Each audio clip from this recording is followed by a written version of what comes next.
Every week on Taste Like Home, I travel to places in Ireland to discover a family recipe. I'm here in Ballinacally, Ennis, County Clare, and in my crate I have chicken, vegetables, herbs, and some very interesting spices. So I'm dying to find out what we're going to cook. When you're living abroad, there's always something that reminds you of home. A piece of music, a smell, a familiar voice, a special meal. Taste Like Home is all about learning these family recipes and helping your loved ones recreate them wherever they are. I'm really looking forward to finding out about Katie's family, where they live and what dish they really miss. So Katie, who's missing from home? Michael is in Barcelona now. Wow. He's the oldest. And have you got to see him there? Not yet, no. He was in Munich before this doing a master's, so we got to see him there twice. So that was great. I'm looking forward to visiting him in Barcelona at some stage. So have you any photos so I recognise him when I see him? Day one photograph. He's Oh, changed a little look. bit from that. He was doty baby. Is he your eldest? He's the eldest. Ah, gorgeous. Yeah, so there's Michael now, one of his travels. Italy, actually.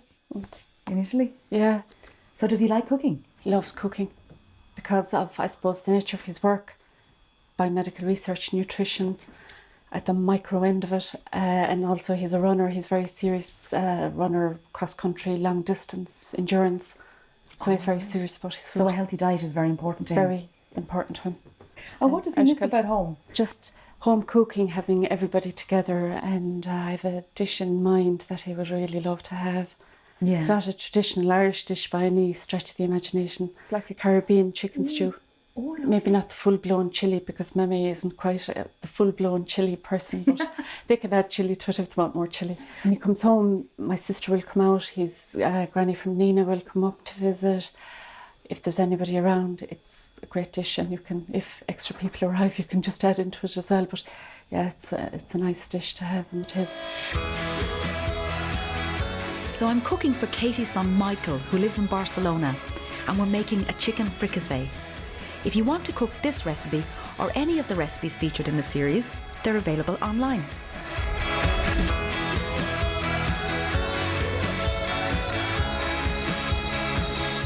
Katie's fantastic array of healthy looking food Vegetables, here, yes. loads of vegetables. What do we start with? Okay, so marinade, because that takes the longest. Chop the chicken breasts and rub with lemon juice. Mix all the marinade ingredients together, then add the chicken pieces. Make sure the chicken is fully coated and leave to marinate in the fridge for at least 2 hours. Chop the onions and sweat until softened in a large pan or wok. Once cooked, set aside. Did you say the boys, your other sons, are great cooks as well? They are all great cooks. They're not great to cook for me now, but as long as they can look after themselves, I don't mind. Fantastic. Really, it is great. It is, yeah, truly great now. In the same pan, brown the marinated chicken in batches. Make sure to keep the marinade though, as we'll use it later. Oh, it's so worth browning the meat. I mean, look at the caramelisation on the meat there. See, that's bringing a natural sweetness to the dish. It is, yeah, especially with this such a red sauce, you need the chicken to look well. Once the chicken is browned, set aside. Add the onions back to the pan with the tins of tomatoes and bay leaves. Then simmer until the sauce thickens. And a couple of bay leaves have gone in as well. Yeah, they do, yeah. I think you miss these flavours. I can't put in words the flavour it adds, but you miss it if it's not there. Yeah, like the way you're saying about the rice pudding with the bay leaf. It's all the little layers of flavour. That's something I'm really passionate about. You know, it's just looking at the main techniques, getting browning the chicken properly, cooking the onions properly, getting the natural flavours coming out of those, but then adding bit by bit the different layers of flavour to make a rounded dish. Add back the chicken together with some chicken stock and the remaining marinade, followed by the carrots and celery. I like the way you've cut the carrots now, because you've got chopped and then you've got the little batons as well, so you've got a bit of texture going on there as well. And like the round circles of carrots wouldn't be great in that. I think, you know, it has to at least look right. Yeah. Finally, add the sugar snap peas and continue to cook for a few minutes. Yeah. Okay guys, here we go. Katie serves her chicken fricassee with rice to make a protein-packed healthy meal for all the hungry guys in the house. And all that remains is for me to try it myself, especially the sauce with that allspice. Oh, Catherine, I hope you enjoy that. It's not too chilly for you. It smells gorgeous. There's a bit of a kick in it, all right? Oh, poor thing. No, it's delicious. It's delicious. Yeah, I know there won't be enough chili in it for the boys, but... Well, it's perfect amount of chili. Yeah. Oh, Yeah, boys, you're so nice. Thank you. Katie does this when she makes so much that there's enough left over for me for lunch at work. And if Michael was here, there wouldn't be very much left over. There'll be no leftovers. And a hearty appetite. He tends to steal food from other plates. Oh, really? Or he'll say, are you eating that? Well, that was great fun cooking with Katie, and I can't wait to go to Barcelona to meet Michael. It's actually a fantastic foodie city, which is right down my street.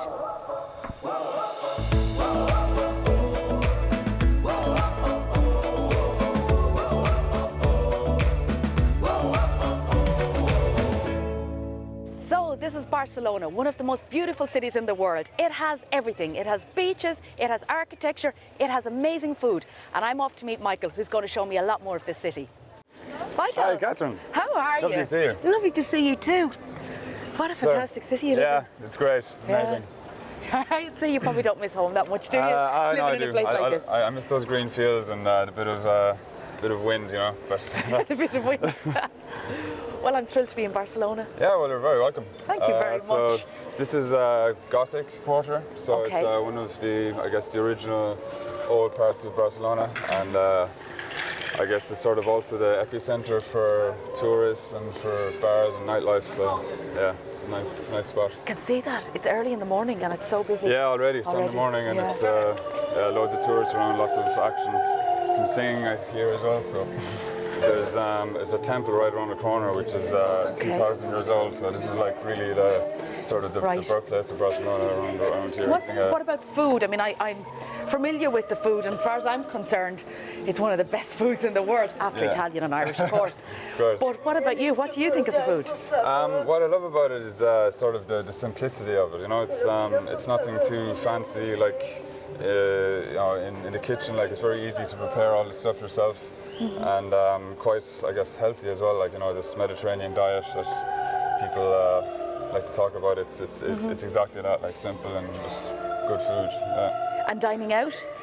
Dining out, like Barcelona is just, I think it should be like a mecca of cuisine, because you've got not only Mediterranean style food, but like Japanese and Vietnamese and Asian fusion. Like there's so many good spots, and really affordable as well. As I said, it's a very cosmopolitan place. Yeah. So I mean, like there's a very sort of outdoor lifestyle here. So like everybody would be in the evening, like in a cafe or a bar, and like just dining out is like a normal thing because it's so affordable as well. There's such a vast array of different architectural styles, and like here it's pretty much residential, but like in the residential part you have this kind of relatively new basilica. So yeah, this is Sagrada Familia, Catherine. Kind of one of the highlights of Barcelona, like architecturally speaking and culturally speaking as well.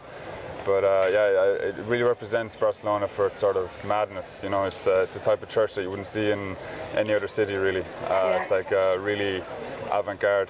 Yeah, but isn't it Gaudi's particular style is dotted around the city as well? Yeah, isn't sure, it? yeah, So it links together in some way and tells a story. Exactly, yeah. Like he's very much about like color and using a lot of his inspiration came from nature, so animals and plants and trees. So it's very vivid and imaginative, and it fits in well with the city. And how long have they been building that for? Almost 100 years, I think, now at this stage. So far, medieval, isn't it, to spend 100 years building a church? Exactly, yeah. It's hard to believe at this time in this century they're still building. Sure, yeah. It's like almost unheard of these days, you know. Yeah. Like the biggest things we build these days are skyscrapers, but it's so unusual to see a church in this day and age still being built. So. And on the inside, is it as interesting as it is exterior? I have to say, I was there a few weeks ago and I was blown away by it. Like so much colour coming in. Like you have these amazing colours from the stained glass windows, and depending on what time of day it is, you have different aspects coming in, different almost a different atmosphere, and it's amazing to see. For Michael, living in the heart of a vibrant European city is a long way from his County Clare roots, but he loves that Barcelona has so much to offer, from amazing architecture, great food, and it's so easy to get around the city. So yeah, we're heading up to Montjuic now, Catherine. So it's one of the many viewpoints or vantage points they have around Barcelona. So yeah, as you can see, it was this kind of nice bird's eye view of the town.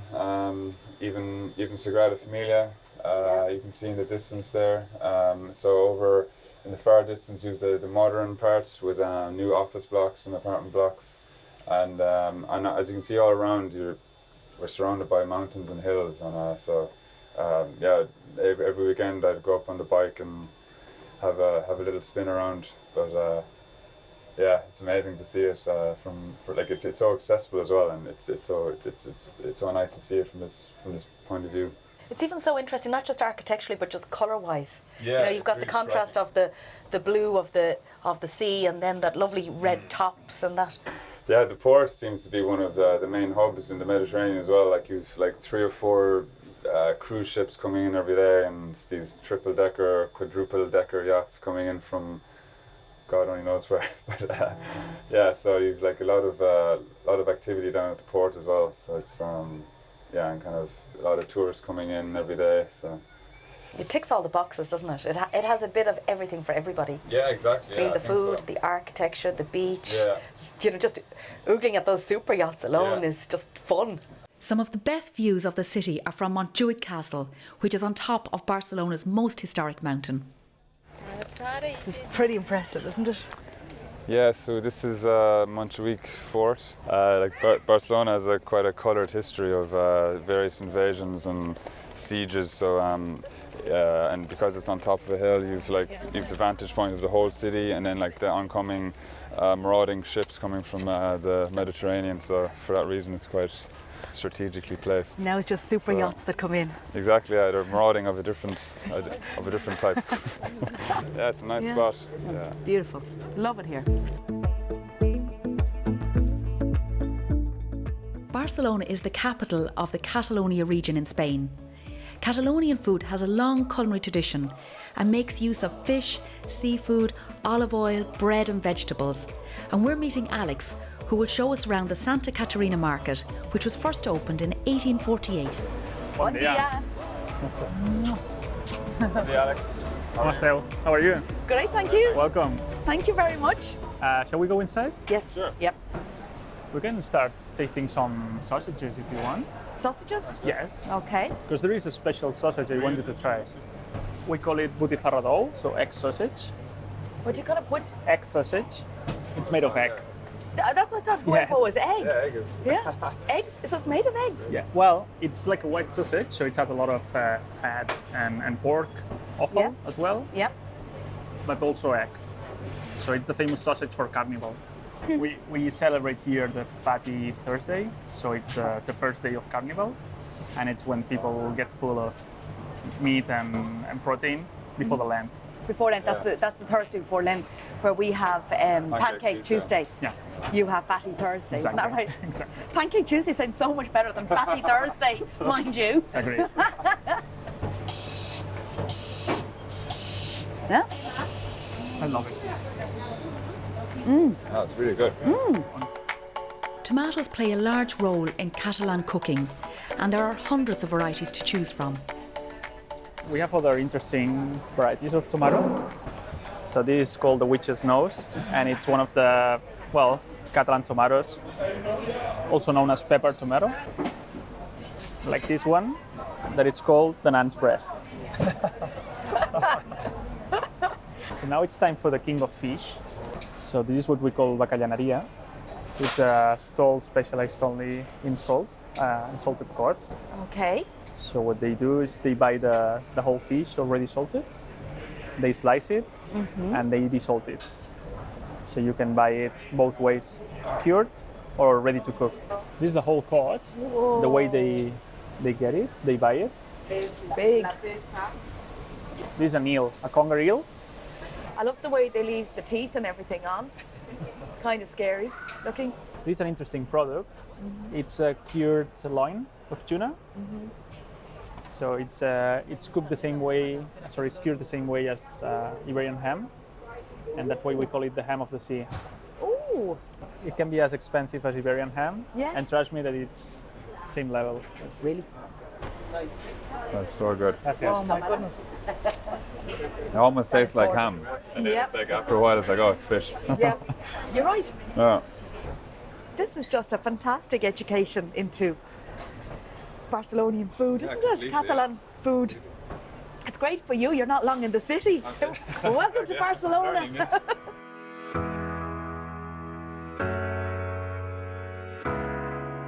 After the market, I've built up an appetite, and now it's time to taste some authentic Catalan dishes.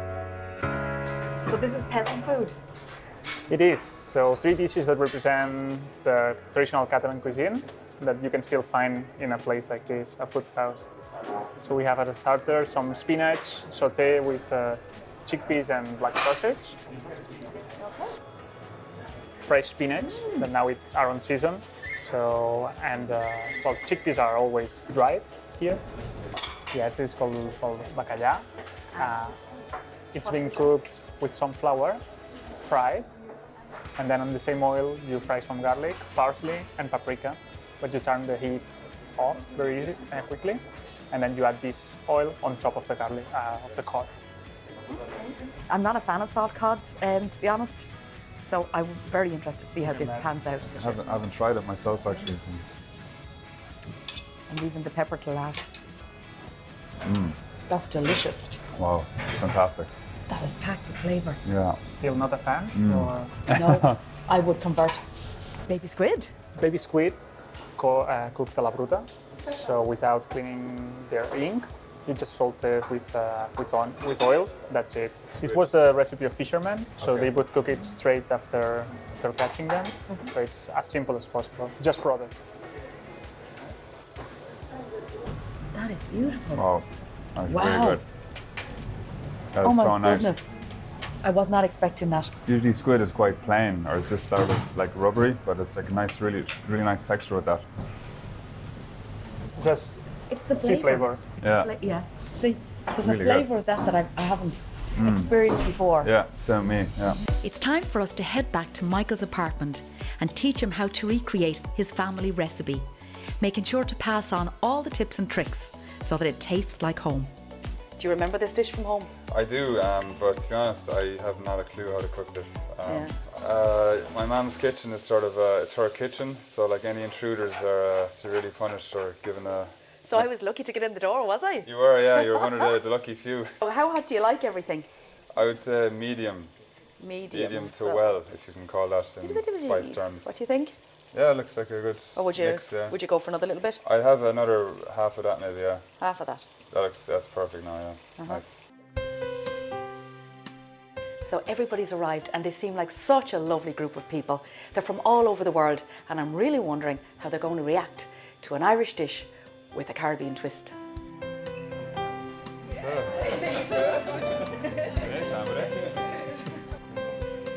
So, I don't know whether to say hola or hello. This is a very special recipe and it's Michael's mother's recipe, Katie, and it's an Irish recipe, but it's a little bit of a Caribbean influence in it. It's chicken fricassee, and I hope you enjoy it. There is a taste from County Clare for you, Michael. Enjoy it. Thank you.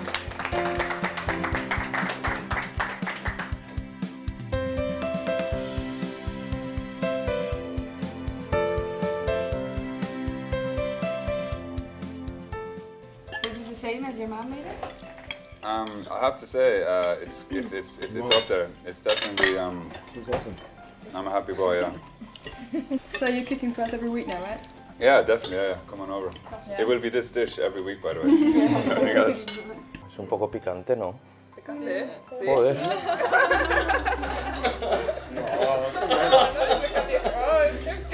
That was me. I added like two rounds of chili. I will definitely go for more. Yeah. This is delicious. So did I hear somebody say they wanted more? Huh? Philippe, I put extra chili in here. Well, actually he did. He said you love chili. No, please. No more chili. Okay, just give him the rice. Oh, it's Patrick. Honestly, it's so nice. It's really like I just don't get that type of food anywhere else. Like if I go to other people's houses, like it's just not quite the same. So it's just lovely to have a taste of home in Spain. His mum Katie told me that he's a huge fan of citrus, so I'm making a lemon meringue pie. If you want to cook this recipe or any of the recipes featured in the series, they're available online. Add the lemon juice, corn flour, lemon zest, egg yolks, sugar and butter together in a saucepan. Put the pan over a medium heat and simmer, whisking all the time until it thickens. Pour the lemon filling into a baked pastry case, allowed to cool slightly.